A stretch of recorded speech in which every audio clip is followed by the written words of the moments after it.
नमस्कार दोस्तों, आप सभी का अपने channel smart study by doctor GP Dwivedi में स्वागत है।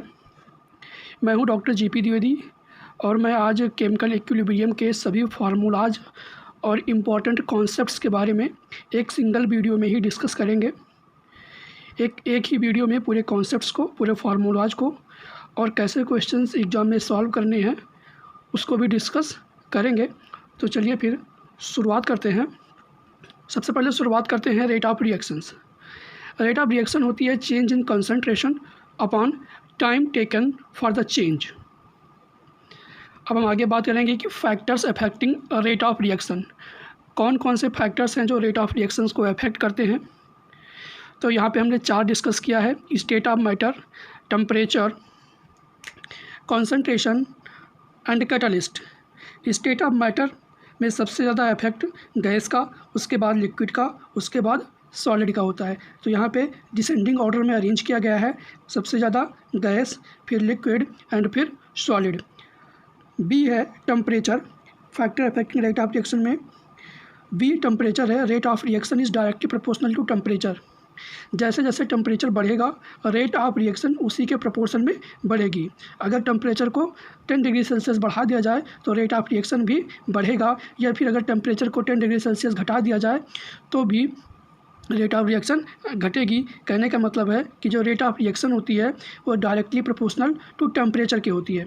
थर्ड है concentration. Concentration rate of reaction is directly proportional to concentration.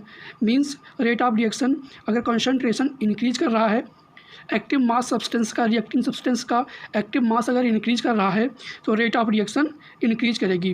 Catalyst पर भी डिपेंड करती है। पॉजिटिव कैटलिस्ट इंक्रीज करते हैं रेट ऑफ रिएक्शन को और नेगेटिव कैटलिस्ट डिक्रीज करते हैं रेट ऑफ रिएक्शन को। फिर हम आगे मूव करेंगे। Active mass. एक्टिव मास क्या होता है? एक्टिव मास को हम डबल लॉन्ग ब्रैकेट से प्रेजेंट करते हैं। एक्टिव मास होता है number of gram moles of the substance upon volume in litres. इसे हम weight upon molecular weight into volume in litre से प्रेजेंट करते हैं। Weight in gram into 1000 upon molecular weight into volume in ml ये भी हो सकता है। और as we already know that weight upon volume होता है डेंसिटी, तो डेंसिटी अपॉन यहाँ पे हम पुट आउट करेंगे तो डेंसिटी अपॉन मॉलिक्यूलर वेट में कन्वर्ट हो जाएगा। और अगर हम वॉल्यूम में को लीटर से ml में चेंज करते हैं तो 1000 से हम मल्टीप्लाई कर देंगे। नेक्स्ट क्या है? Density of substance upon molecular mass of substance. All these are active mass. आगे हम एक इक्विलिब्रियम रिएक्शन से समझेंगे rate of forward reaction, rate of backward reaction. और forward reaction rate constant, backward rate constant के बारे में समझेंगे। यहाँ पे एक रिएक्शन दी हुई है M1A plus M2B gives out N1C plus N2D। तो rate constant is equal to होता है according to law of mass action से concentration of C to power N1, concentration of D to power N2 upon concentration of A to power M1, concentration of B to power M2 is equal to rate constant of forward reaction upon rate constant of backward reaction. That is K is equal to KF by KB। आगे move करेंगे। K is equal to KF by B। अगर concentration में present किया गया तो वो KC होगा, अगर पार्शियल प्रेशर में है तो वो KP होगा। अब हम आगे मूव करेंगे relation between KP and KC। तो KP और KC के बीच में यहाँ पे रिलेशन के बारे में डिस्कस किए हैं। वो एक फार्मूला होता है KP is equal to KC RT to power delta NG। यहाँ पे rate constant at partial pressure है KP और कॉन्सेंट्रेशन पर कांस्टेंट रेट कांस्टेंट जो है वो KC। टेम्परेचर को हम केल्विन में प्रेजेंट करते हैं और R यहाँ पे गैस कांस्टेंट है is equal to 0.021 litre ATM पर मोल पर केल्विन। हमें इस यूनिट को ध्यान में रखना है क्योंकि ये यूनिट वहाँ पे चेंज होकर मिल सकती है। तो सबसे पहले हम अगर R की वैल्यू किसी दूसरे यूनिट में अगर मिली तो सबसे पहले हम इस यूनिट में कन्वर्ट करेंगे, उसके बाद क्वेश्चंस को सॉल्व करेंगे। यहाँ पे जो सबसे ज़्यादा इंपॉर्टेंट समझने वाली बात है वो डेल्टा NG। इस रिलेशन में KP और KC के रिलेशन में डेल्टा NG क्या होता है? तो डेल्टा NG होता है sum of stoichiometric coefficient of gaseous product minus sum of stoichiometric coefficient of gaseous reactant. Delta NG केवल डेल्टा एन जब हम कैलकुलेट करते हैं तो हम केवल गैसियस रिएक्टेंट या गैसियस प्रोडक्ट को ही ध्यान में रखते हैं। हमें लिक्विड को नहीं कंसीडर करना है डेल्टा एन जी को काउंट करते वक्त, ना ही सॉलिड रिएक्टिंग सब्सटेंस को हमें ऐड करना है। तो डेल्टा एन जी केवल गैस का होता है। N G sum of stoichiometric coefficient of gas, ये चीज़ ध्यान रखना है कि यहाँ पे गैसियस फॉर्म को लेना है। Of product minus sum of stoichiometric coefficient of gaseous reactant means that stoichiometric coefficient of gaseous product minus stoichiometric coefficient of gaseous reactant। जैसे यहाँ पे एक रिएक्शन दी हुई है M1A plus CM2B gives out N1C plus N2D। तो यहाँ पे इस रिएक्शन का कोफिशिएंट A का M1, B का M2, C का N1 और D का N2 है। तो हमें अगर डेल्टा एन जी फाइंड करना है तो डेल्टा एन जी जो इक्वल टू होता है sum of coefficient of gaseous product, this is the product. तो कोफिशिएंट N1 C का, N2 D का, then N1 plus N2 minus gaseous coefficient of reactant, तो A का M1, B का M2, then M1 plus M2 is equal to delta N G. ये सब हम गैसियस फॉर्म में कंसीडर करेंगे डेल्टा एन जी को। जो चीज़ यहाँ पे अगर मान लिया कि M2B जो होता है रिएक्टिव सब्सटेंस, अगर लिक्विड में होता या सॉलिड में होता तो हम उसे डेल्टा एन जी में कंसीडर नहीं करते। यहाँ पे एग्जांपल के तौर पे दो एग्जांपल हमने दिया यहाँ पे। ये हैबर प्रोसेस से अमोनिया का फॉर्मेशन है। Nitrogen gas hydrogen gas react करके अमोनिया गैस का फॉर्मेशन करती है। तो यहाँ पे तीनों गैसेज हैं, तो delta N G 2 coefficient of NH3 है और 3 hydrogen 1 nitrogen, 3 plus 1 4 2, that is -2 हो जाएगा। PCl5 से PCl3 प्लस Cl2 बनता है। तो डेल्टा एन जी यहाँ पर 2 -1, product minus reactant, stoichiometric coefficient of product minus stoichiometric coefficient of reactant. आगे हम बात करेंगे यूनिट के बारे में जो बहुत ज़्यादा इंपॉर्टेंट है, नीट में इस पर क्वेश्चन बनते हैं। केसी की यूनिट क्या होती है? Mole per litre to power delta N G, और केपी की यूनिट होती है ATM to power delta N G. Delta N G हम आगे डिस्कस कर चुके हैं कि हमें गैसीज जो रिएक्शंस होगी उसमें केवल गैसियस फॉर्म को ही कंसीडर करना है, हमें ना तो लिक्विड को कंसीडर करना है। अगर रिएक्टिंग सब्सटेंस लिक्विड है तो हम उसे कंसीडर नहीं करेंगे डेल्टा एन जी निकालते वक्त, और अगर सॉलिड है तब भी नहीं करेंगे, केवल गैसियस फॉर्म को ही कंसीडर करेंगे। आगे हमने 3 केसेस के बारे में डिस्कस किया है। 3 केस में पहला केस है delta N G when delta N G is equal to 0, when delta N G is equal to positive, when delta N G is equal to negative. तो सबसे पहले हम फर्स्ट केस के बारे में डिस्कस करेंगे। डेल्टा एन जी जब 0 होता है, कोई रिएक्शन अगर दी हुई है, उस रिएक्शन में गैसियस फॉर्म की रिएक्शन है, हमने डेल्टा एन जी को काउंट किया, निकाला डेल्टा एन जी को, फिर KP is equal to KCRT to power delta N G, इस रिलेशन में रखने के बाद में KP is equal to KC होता है जब डेल्टा एन जी 0 होता है। आगे B में क्या है? डेल्टा एन जी अगर पॉजिटिव है, जैसे इस रिएक्शन में PCl5 gives out PCl3 gas plus Cl2 gas, इसमें डेल्टा एन जी 1 है, डेल्टा एन जी 1 है, तो हम इस रिएक्शन में रखेंगे, यहाँ पे इस जब रिलेशन में रखेंगे तो हमें मिलेगा कि KP is greater then KC। Exam में बहुत बार आया है, हमें इसे मार्क करना है। हमने इस वीडियो में जो भी डिस्कस किया है वो बहुत ज़्यादा इंपॉर्टेंट है। जितने भी फार्मूलाज, जितने भी कॉन्सेप्ट्स के बारे में डिस्कस किया है वो नीट के पॉइंट ऑफ व्यू से बहुत ज़्यादा इंपॉर्टेंट है, हमें इसे लर्न करना है, एग्जाम में हमें देखने को मिल सकता है। जब डेल्टा एन जी पॉजिटिव होगा, जैसे हमने इस रिएक्शन में देखा कि डेल्टा एन जी 1 है, तो उस रिलेशन में KP is equal to KCRT to power delta N G में रखने के बाद में, तो यहाँ पे ये बढ़ेगा तो क्या होगा? KP is greater than KC if delta N G is positive. अब हम इसकी यूनिट के बारे में भी देखेंगे कि अगर डेल्टा एन जी पॉजिटिव है और डेल्टा एन जी कितना आता है, उसके बेस पे KC का को एक्सप्रेस करते हैं mole per litre to power delta N G. तो मैं आप पुट आउट करेंगे 1, तो हमारा यूनिट मिलेगा मोल पर लीटर। अगर रिएक्शन एग्जाम में दी हुई है कि PCl5 gives out PCl3 plus Cl2, इस रिएक्शन में KC की यूनिट क्या होगी? तो हम पहले डेल्टा एन जी को कैलकुलेट करेंगे इस रिएक्शन से, उसके बाद में इस फार्मूले में डेल्टा एन जी को पुट कर देंगे और जो हमें मिलेगा वो उसकी यूनिट हो जाएगी। ऐसे हम KP से भी करेंगे। KP के बारे में भी पहले हम ATM to power delta N G होता है, एक्सप्रेस जिस यूनिट में करते हैं, पहले हम डेल्टा एन जी रिएक्शन से फाइंड करेंगे, उसके बाद में इस फॉर्मूले में हम रख देंगे, देन हमें फाइंड हो जाएगा, मिल जाएगा कि एटीएम होगा या एटीएम पावर -1 या +2 XYZ कुछ भी हो सकता है। हमने सेकंड रिएक्शन भी यहाँ पे हाइब्रिड प्रोसेस की डिस्कस की है, जिसमें 2NH3 गैस से N2 + 3H2 गैस मिलती है, जिसमें डेल्टा एन जी कैलकुलेट करने के बाद 2 मिलता है। तो हमें केसी यहाँ पे इस फार्मूला में पुट आउट करने पर डेल्टा एन जी की वैल्यू, तो हमें यहाँ पे इसकी यूनिट दोनों की मिल जाती है। एग्ज़ाम में ये कई बार पूछा गया है और फिर आने की संभावना है, इसलिए मैं फिर कह रहा हूँ कि इसे अच्छे से लर्न करना। तीसरा जो केस है वो delta N G is equal to negative. अगर हम कैलकुलेट करते हैं रिएक्शंस के डेल्टा एन जी को, वो नेगेटिव में आता है, तो के पी इज लेस दैन के सी। फार्मूले के अकॉर्डिंग के P is equal to K C R T to power delta N G होता है। अगर डेल्टा एन जी नेगेटिव में है, तो ये डिक्रीज करेगा, इसकी वैल्यू क्या होगी, डिक्रीज करेगी, तो के पी इज लेस दैन के सी होगा। ये भी रिलेशन हमें याद रखना है। और फिर हम डेल्टा एन जी कैलकुलेट करने के बाद में के सी का जो यूनिट है और के पी के यूनिट, उसको हम कैलकुलेट कर लेंगे। यहाँ पे हमने एक स्पेशल पॉइंट के बारे में भी डिस्कस किया है, आगे बढ़ेंगे जब। तो अगर T is equal to 1/r question में दिया हुआ है और पूछ लिया गया कि के पी और के सी के बीच में क्या रिलेशन है, तो इस रिलेशन के अकॉर्डिंग के P is equal to K C R T to power delta N G के अकॉर्डिंग जो हम टी की जगह पे 1/r रखेंगे, तो डेल्टा एन जी हमारा कितना हो जाएगा, 1 हो जाएगा, डेल्टा एन जी 1 हो जाएगा। देन के P is equal to K सी हमें मिलेगा। तो अगर ये कंडीशन आती है, ये T is equal to 1/r, तो जो हमारा के पी और के सी का रिलेशन है वो डेल्टा एन जी पर डिपेंड नहीं करेगा, हमेशा इक्वल होगा। अब आगे हम एप्लीकेशन ऑफ के, मतलब कि रेट कांस्टेंट के एप्लीकेशन के बारे में स्टडी करेंगे। पहला क्या है कि जो रिएक्टेंट होता है, रिएक्टेंट की स्टेबिलिटी के बारे में बताता है और प्रोडक्ट की स्टेबिलिटी के बारे में बताता है। तो जो rate constant is inversely proportional to stability for reactant.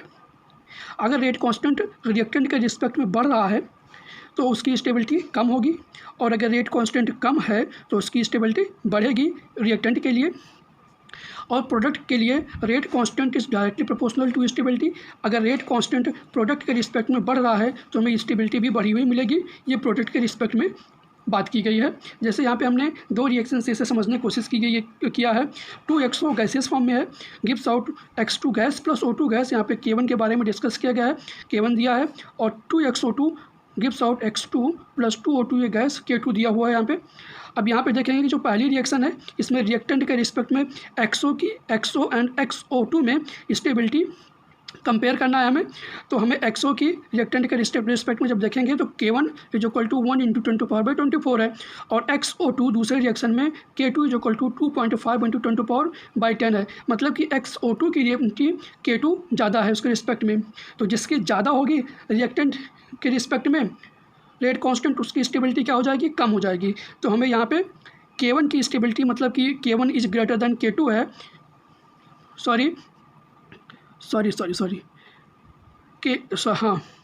K1 is greater then K2 है। तो हमें जिसका रेट कांस्टेंट कम होगा उसकी स्टेबिलिटी ज़्यादा हो जाएगी। तो रेट कांस्टेंट कम किसका है, सेकेंड रिएक्शन का, तो उसकी स्टेबिलिटी ज़्यादा हो जाएगी। हम आगे बढ़ेंगे। Factors affecting rate constant. तो कौन कौन से ऐसे फैक्टर्स हैं जो रेट कांस्टेंट को अफेक्ट करते हैं। नंबर 1 पर टेम्परेचर, दूसरा mode of representation of reaction. Temperature में क्या है, जैसे हमें कोई रिएक्शंस दी हुई है, एज अ एग्जांपल हम यहाँ पे देखते हैं PCl5 gives out PCl3 plus Cl2। इसमें हम डेल्टा Ng फाइंड करेंगे तो ये 1 1 2 हो जाएगा, और -1 इज इक्वल टू 1 +1। तो डेल्टा Ng क्या है, पॉजिटिव में हमें मिल रहा है। और अगर डेल्टा Ng पॉजिटिव होगा तो वो रिएक्शन क्या होगी, इंडोथर्मिक रिएक्शन होगी, और उस रिएक्शन का delta H change in enthalpy भी पॉजिटिव होगी। तो कहने का मतलब ये है कि अगर कोई रिएक्शन दी हुई है, पहले हम उसका डेल्टा Ng फाइंड करेंगे। अगर वो पॉजिटिव है, इंडोथर्मिक रिएक्शन है, डेल्टा H पॉजिटिव है, तो जो रेट कांस्टेंट होगा वो टेम्परेचर के डायरेक्टली प्रोपोर्शनल होगा। मतलब कि जैसे टेम्परेचर बढ़ रहा है तो रेट कांस्टेंट बढ़ेगा। और अगर रिएक्शन में हमें फाइंड करने पर डेल्टा Ng फाइंड करने पर नेगेटिव मिलती है, डेल्टा Ng नेगेटिव मिलता है, तो उसका डेल्टा H नेगेटिव होगा, चेंज इन एंथैल्पी, और रेट कांस्टेंट जो होगा वो इन्वर्स होगा टेम्परेचर के। मीन्स जब टेम्परेचर हम बढ़ाएंगे तो हमारा रेट कांस्टेंट कम हो जाएगा। एक्सोथर्मिक रिएक्शन के लिए K is inversely proportional to T, मतलब कि रेट कांस्टेंट जो होगा वो टेम्परेचर के इन्वर्स में होगा। और जब रिएक्शन इंडोथर्मिक होगी, मतलब डेल्टा एन जी फाइंड करने पर पॉजिटिव मिलेगा, तो rate constant directly proportional to temperature होगा। बी में हम mode of representation of reactions, जो फैक्टर अफेक्ट करता है रेट कांस्टेंट को। तो यहाँ पे दो रिएक्शंस के बारे में डिस्कस किया गया है। A plus B gives out C plus D, इसको हम K1 माना है मैंने, और C plus D gives out A plus B, reverse किया है तो उसको K2। तो जो रेट कांस्टेंट है वो मोड ऑफ रिप्रेजेंटेशन पे भी रिएक्शन डिपेंड करती है। K1 इज इक्वल टू, अगर हमें K1 फाइंड करना है, इसको फाइंड करना है, तो हम K2 को क्या करेंगे, इस रिएक्शन को क्या कर देंगे, इन्वर्स कर देंगे। K1 is equal to 1/K2। तो कहने का मतलब ये है कि जो फैक्टर अफेक्टिंग फैक्टर्स होते हैं रेट कांस्टेंट के लिए, वो मोड ऑफ रिप्रेजेंटेशन भी होता है। तीसरा फैक्टर जो अफेक्ट करता है रेट कांस्टेंट को, वो है multi step reactions. Multi step reactions भी रेट कांस्टेंट को अफेक्ट करती हैं। यहाँ पे तीन रिएक्शन के बारे में डिस्कस किया गया है। पहला रिएक्शन है SO2 gas plus half O2 gas gives out SO3 gas, K1 N2 gas gives out NO gas plus half O2 K2। अब तीसरी हमें रिएक्शन दी गई हुई है, उसको K से उसका K दिया गया हुआ है, हमें इसका K फाइंड करना है। तो हमें इस रिएक्शन को दोनों को क्या कर देंगे, अगर हम मल्टीप्लाई कर देंगे तो हमें K फाइंड हो जाएगा। अगर हम SO2 NO2 इसका मल्टीप्लिकेशन दोनों का कर देंगे जब, तो हमें third reaction, first reaction and second reaction का मल्टीप्लिकेशन करने के बाद में हमें थर्ड रिएक्शन मिल जाएगी। फोर्थ फैक्टर्स जो डिपेंड करता है रेट कांस्टेंट के ऊपर, या रेट कांस्टेंट डिपेंड करता है उस फैक्टर के ऊपर। तो यहाँ पे जो एक रिएक्शन दी हुई है 2NO2 स्टाइकोमेट्री ऑफ रिएक्शन, अगर स्टाइकोमेट्री ऑफ रिएक्शन चेंज होती है तो रेट कांस्टेंट भी चेंज हो जाएगा। कोई रिएक्शंस है, हमने ले लिया PCl5 gives out PCl3 plus half PCl3 plus Cl2, इसका K1 है। अगर हमने इसका स्टाइकोमेट्रिक कोएफिशिएंट कुछ चेंज कर दिया या कुछ चेंजिंग ला दिया, तो इसका जो रेट कांस्टेंट है वो भी चेंज हो जाएगा। जैसे यहाँ पे एक रिएक्शन दी हुई है 2NO2 gives out N2 plus 2O2, first reaction, इसका Kc जो होगा वो ये होगा। और the reaction is divided by 2, अगर हम इस रिएक्शन को 2 से डिवाइड कर दें तो हमारा कोएफिशिएंट जो मिलेगा वो चेंज हो जाएगा। स्टाइकोमेट्रिक कोएफिशिएंट यहाँ पे 2 से 2 कैंसिल हो गया, तो यह NO2 बचा, हाफ N2 प्लस O2। तो हमारा ये पूरा कोएफिशिएंट चेंज करने की वजह से जो रेट कांस्टेंट है वो भी हमें चेंज मिला। सॉल्व करने के बाद में हमें मिला कि जो Kc डैश है जो इक्वल टू अंडर Kc करने पर, Kc को अगर हम अंडर कर देंगे तो हमारा Kc डैश मिल जाएगा। आगे हम बढ़ेंगे डिग्री ऑफ डिसोसिएशन के बारे में। तो जो डिग्री ऑफ डिसोसिएशन होता है उसका फार्मूला होता है x/a, और हम परसेंटेज में डिग्री ऑफ डिसोसिएशन को फाइंड करते हैं तो x/a इंटू 100 से हम मल्टीप्लाई कर देंगे। अल्फ़ा यहाँ पर होता है डिग्री ऑफ डिसोसिएशन, x है नंबर ऑफ डिसोसिएटेड मोल्स, और a initial number of moles. अब हम आगे मूव करेंगे application of law of mass action. तो यहाँ पे हम expression for Kc and expression for Kp के बारे में डिस्कस करेंगे, फाइंड करेंगे। तो अगर हमें रिएक्शन दी हुई है H2 gas plus I2 gas gives out 2HI, उस रिएक्शन में अगर डेल्टा Ng कोई भी रिएक्शन है, अगर हमें डेल्टा Ng 0 मिलता है, डेल्टा Ng कैलकुलेट करने के बाद 0 मिलता है, तो हम एक्सप्रेशन फॉर Kc में एक फार्मूला डेरिवेट किया है। इसे लर्न करने की ज़रूरत है, एग्जाम में चूँकि डेरिवेट करने में बहुत ज़्यादा टाइम लग जाएगा, तो हम इसे डायरेक्टली एज इट इज़ जैसे लर्न कर लेंगे और एग्ज़ाम में इसी फार्मूले में हम वैल्यूज़ को पुट करके आंसर को फाइंड कर लेंगे। हाइड्रोजन गैस का इनिशियल मोल A है, आयोडीन गैस का इनिशियल मोल B है, और इक्विलिब्रियम पे जो मोल्स हो जाएगा वो A डिसोसिएट होगा, B डिसोसिएट होगा, तो A minus x B minus x is equal to 2x, जो HI हमारा बनेगा वो 2x बनेगा। तो हमने जो फार्मूला फाइंड किया Kc is equal to 4x² upon 1 minus x², x यहाँ पे नंबर ऑफ डिसोसिएटेड मोल्स है। अगर delta Ng is equal to 0, कोई अगर एग्जाम में अगर कोई क्वेश्चन आया जिसमें एक रिएक्शन दी हुई है जिसका डेल्टा Ng 0 है और हमसे Kc के बारे में या फिर नंबर ऑफ डिसोसिएटेड मोल्स के बारे में अगर हमसे पूछा गया, तो हम इस फार्मूले का यूज करेंगे। Kc is equal to 4x² upon 1 minus x²। सबसे पहले हम x को फाइंड करेंगे, सबसे पहले हम x को उस रिएक्शन में फाइंड करेंगे। देन केसी के इस फार्मूले में पुट करके हम केसी निकाल सकते हैं। हम यहाँ से x number of dissociated moles भी निकाल सकते हैं। अगर मैंने मान लिया कि एक्स जो नंबर ऑफ डिसोसिएटेड मोल्स है वो लेस दैन 1 है, देन 1 माइनस एक्स को हमने मान लिया कि ये लगभग 1 के बराबर है। देन इसे पुट करने पर केसी इज इक्वल टू 4x² मिला। देन हमें फाइनल जो फार्मूला मिला ये x is equal to √KC/4। जो हमारा x है वो वॉल्यूम पे डिपेंड नहीं करेगा। आगे हम एक्सप्रेशन फॉर केपी के बारे में स्टडी करेंगे। जब डेल्टा एन जी क्या होगा, delta N G is equal to 0 होगा। अगर हमें कोई रिएक्शन दी हुई है इक्विलिब्रियम रिएक्शन और उसमें डेल्टा एन जी फाइंड करने के बाद 0 मिलता है, तब हम इस फार्मूले का उपयोग करेंगे केपी को फाइंड करने में। यहाँ पे इनिशियल मोल ए है, आयोडीन का इनिशियल मोल बी है और एचआई का 0 है।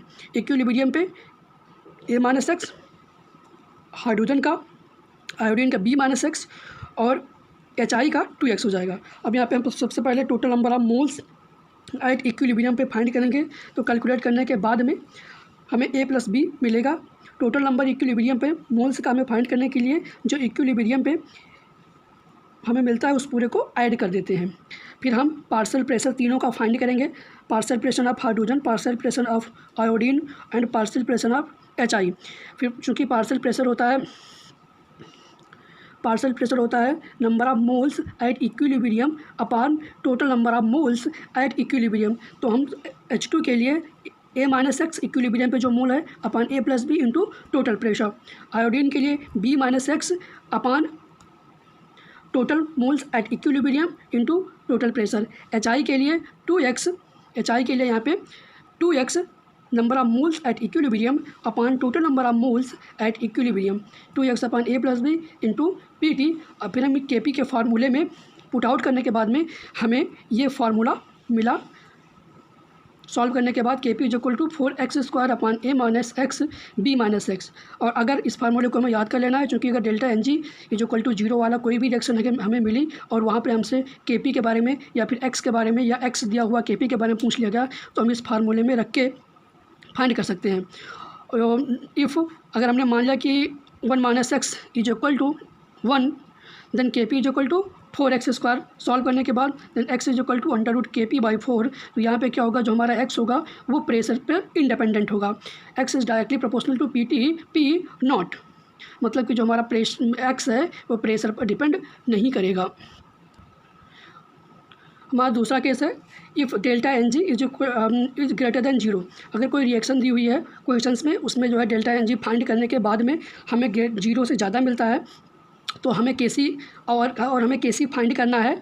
तो हम इस फार्मूले का यूज करेंगे, KC is equal to α² upon 1 minus alpha into B. इस फार्मूले का हम यूज करेंगे। ये फार्मूला हमें आफ्टर कैलकुलेशन के बाद मिला। अगर एग्जाम में PCl5 gives out PCl3 + Cl2 एक रिएक्शन दी हुई, आपसे केसी के बारे में पूछा गया है और वहाँ पे ए दिया हुआ है, मतलब कि इनिशियल मोल्स दिए हुए हैं और एक्स दिया हुआ है, तो अल्फ़ा फाइंड करके फिर हम केसी को कैलकुलेट कर लेंगे। If alpha is less than 1, then 1 minus alpha is about equal to 1। Then हम कैलकुलेशन करने के बाद में हमें KC is equal to α² B मिलता है। यहाँ पे जो अल्फ़ा है वो डायरेक्टली प्रोपोर्शनल टू √B होता है। दूसरा केपी के एक्सप्रेशन के लिए अगर जो है delta N G is greater than 0 है, तो हमें केपी अगर फाइंड करना है तो हम इस फार्मूले का यूज करेंगे। इस रिएक्शन जैसे कि जहाँ पे delta N G greater than 0 like reaction this PCl5 gives out PCl3 + Cl2। इस रिएक्शन में क्या है कि जो हमारा डेल्टा एन जी फाइंड होता है वो कितना होता है, 2 - 1। 2 - 1 इज इक्वल टू 1। तो यहाँ पे delta N G is greater than 0 है, तो हम इस फार्मूले को लर्न करेंगे और इसी फार्मूले में हमें टोटल प्रेशर दिया हुआ होगा एग्जाम उसमें क्वेश्चन में, और मे बी कि अल्फ़ा दिया हो तो हम केपी को फाइंड कर सकते हैं। और अगर हमें टोटल प्रेशर भी हमसे पूछा जा सकता है, अल्फ़ा और केपी दिया हो क्वेश्चंस में, तो अगर हमारा delta N G greater than 0 है तो हम इस और delta N G greater than 0 है तो हम इस फार्मूले का यूज करके हम केपी फाइंड कर सकते हैं, पीटी फाइंड कर सकते हैं, अल्फ़ा भी डिग्री ऑफ डिसोसिएशन भी फाइंड कर सकते हैं। आगे मूव करेंगे। अगर कोई रिएक्शन दी हुई है, लाइक हाइबर प्रोसेस रिएक्शन है जिससे अमोनिया का फॉर्मेशन होता है, उसमें डेल्टा एन जी अगर लेस देन 0 है, delta N G less than 0 और हमसे के सी के बारे में पूछा गया, तो आफ्टर कैलकुलेट करने के बाद में जो हमें के सी मिला वो के सी is equal to 4x² B² मिला। मतलब कि जो हमारा x है, नंबर ऑफ डिसोसिएटेड मोल्स है, वो इन्वर्सली प्रोपोर्शनल है वॉल्यूम के इन्वर्स प्रोपोर्शन में है। तो अगर कोई रिएक्शन डेल्टा एन जी 0 वाली हमें मिली और हमसे के सी पूछा गया, एक्स को दिया गया, बी को दिया गया, तो हम के सी को यहाँ से कैलकुलेट कर सकते हैं। और अगर हमें के पी हमसे पूछा गया ऐसी रिएक्शंस में जहाँ पे delta N G less than 0 है, तो के पी पूछा गया, तो के P is equal to 64x² P²। इस फार्मूले को में हम वैल्यूज को पुट करके हम के पी को फाइंड कर सकते हैं। और हमारा के पी अगर दिया हुआ है, पी दिया हुआ है, तो हम एक्स को भी फाइंड कर सकते हैं। और अगर हमारा एक्स दिया हुआ है, के पी दिया हुआ है, तो हम या पी दिया हुआ है, के पी दिया हुआ है, तो हम एक्स को भी फाइंड कर सकते हैं। और यहाँ से इसके रिलेशन अगर देखेंगे तो x is directly proportional to P, मतलब कि number of mole dissociated is directly proportional to total pressure. अब हम नेक्स्ट टॉपिक में मूव करेंगे, रिएक्शन क्वेश्चन। जैसे यहाँ पे एक रिएक्शन दी हुई है, M1A + M2B gives out N1C + N2D। तो हम यहाँ पे क्यू फाइंड करेंगे। जैसे हम के फाइंड करते हैं सेम वैसे ही हम क्यू भी फाइंड करते हैं रिएक्शन क्वेश्चन को। बस एक अंतर होता है कि जो हमारा रिएक्शन क्वेश्चन है वो अप्लाइड होता है any stage of the reaction, और जो हमारा के है वो केवल और केवल इक्विलिब्रियम स्टेट में हम इसे फाइंड कर सकते हैं या अप्लाई कर सकते हैं। यहाँ पे 3 रिलेशन दिया गया है क्यू एंड के के बीच में। अगर इक्विलिब्रियम स्टेट पे है, कोई रिएक्शन अगर इक्विलिब्रियम स्टेट पे है, तो हमारा क्यू क्या होगा, इज इक्वल टू के। अगर कोई क्वेश्चन दिया हुआ है, 2 या 1 रिएक्शन दी हुई है या 2 रिएक्शन दी हुई है और उसका के और क्यू के बारे में बात किया गया, और अगर इक्विलिब्रियम स्टेट पे है तो उस रिएक्शन का क्या होगा, क्यू इज इक्वल टू के होगा, बराबर होगा। और रेट ऑफ फॉरवर्ड रिएक्शन अगर इंक्रीज कर रही है, मतलब कोई रिएक्शन अगर दी हुई है और उसका रेट फॉरवर्ड डायरेक्शन में इंक्रीज हो रहा है, तो हमारा के ज़्यादा होगा, क्यू कम होगा। और अगर कोई रिएक्शन बैकवर्ड डायरेक्शन में उसका रेट इंक्रीज़ कर रहा है बैकवर्ड डायरेक्शन में, लाइक हम यहाँ पे एक एग्जांपल से समझेंगे, PCl3 + Cl2, और अगर फॉरवर्ड डायरेक्शन में हमारी रिएक्शन का रेट इंक्रीज़ कर रहा है तो वहाँ पे के ज़्यादा होगा इन कंपैरिजन टू क्यू, मतलब कि जो इक्विलिब्रियम कांस्टेंट है वो ज़्यादा होगा in comparison to rate reaction question के। और अगर बैकवर्ड डायरेक्शन में रिएक्शन प्रोसीड कर रही है, रेट बढ़ रहा है, तो उसमें क्यू ज़्यादा होगा इन कंपैरिजन टू के। नेक्स्ट टॉपिक पे हम मूव करेंगे, calculation of degree of dissociation from vapour density. हम यहाँ पे वेपर डेंसिटी से डिग्री ऑफ डिसोसिएशन का कैलकुलेशन करेंगे। तो एक फार्मूला है जो कैलकुलेशन के बाद मिला, उसे हमें ऐसे लर्न कर लेना है, क्योंकि एग्जाम में अगर क्वेश्चंस आएंगे तो हमें फार्मूले में ऐसे डायरेक्ट हम पुट करके उसे फाइंड कर लेंगे। Then alpha is equal to dt - d0 upon d0 is equal to d - d small d capital D - small d upon small d। यहाँ पे इस फार्मूले में dt और कैपिटल D प्रेजेंट करता है principle of theoretical vapour density को, और d0 और स्मॉल d प्रेजेंट करता है ऑब्जर्व्ड और प्रैक्टिकल वेपर डेंसिटी को और एक्सपेरिमेंटल वेपर डेंसिटी को। हमें यह भी पता है कि vapour density is equal to होता है मॉलिक्यूलर वेट बाई 2। अगर PCl5 दिया है या N2O4 दिया हुआ है, उसका मॉलिक्यूलर वेट हमें पता है और वेपर डेंसिटी फाइंड करना है, principle of theoretical vapour density D को फाइंड करना है या d0 को, तो हम वहाँ पे मॉलिक्यूलर वेट उसका पुट आउट करके वेपर डेंसिटी को फाइंड कर लेंगे। अगले वीडियो में हम इस केमिकल इक्विलिब्रियम चैप्टर्स के जो मोस्ट इंपॉर्टेंट क्वेश्चंस हैं, जो नीट के पॉइंट ऑफ व्यू से बहुत इंपॉर्टेंट है, उनके बारे में भी डिस्कस करेंगे। अगर आपको मेरा ये वीडियो नीट के पॉइंट ऑफ व्यू से हेल्पफुल लगा हो तो हमारे इस चैनल को लाइक करें, शेयर करें और सब्सक्राइब करें और बेल आइकन को दबाना